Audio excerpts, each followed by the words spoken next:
So, brothers and sisters. Simple lang kung parang sa punto. How does it feel? How does it feel to have God dwell in you?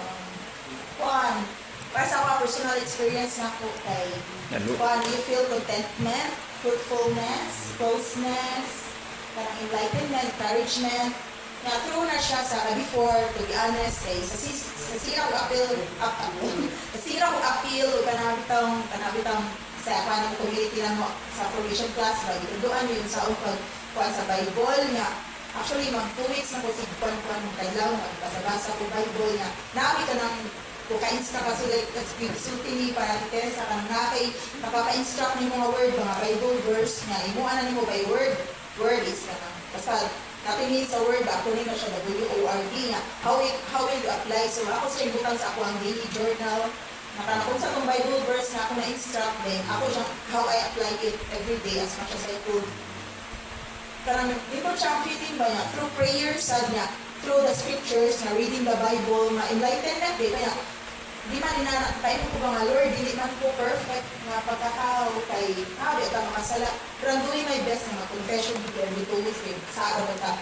Nakagin ang prayer o kanang basa sa Bible, makaiman ko ba nga na-feel din na po ang Ginoo ba nga, close na kayo po sa Ginoo ba nga, no matter how hard na maabot ang times ba nga, na mga problema, like di ko masabot sa akong pagbalikon, ma-feel enlightenment ko through reading the Bible every kadlaw. Kung ako'y tayo isa yung ibig ko mata mo alas 10 just mag-pray ko sa rosary, basa ko Bible, nga ma-instruct ko, nga sa kuwato ng following day, para ma-feel enlightenment, nga able to release akong mga debate ba nga, prayer and kanang Bible, basa ko scripture sa Bible, nga prayer, dito kaya akong feeling, I feel closeness and contentment na lang kung sinakay.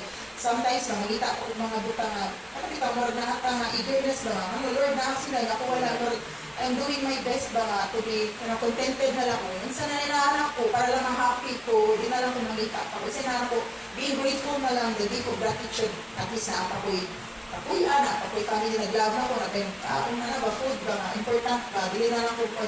I feel closeness and contentment to God through prayer and reading the Bible. Kailangan din na kay spiritual feeding, maguna siya everyday na pamulong sa Ginoo.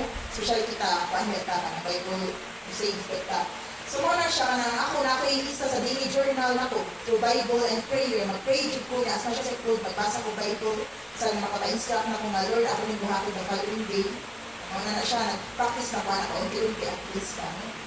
Mauna siya, Bible and reading the Bible verse and prayer, apply it to your life.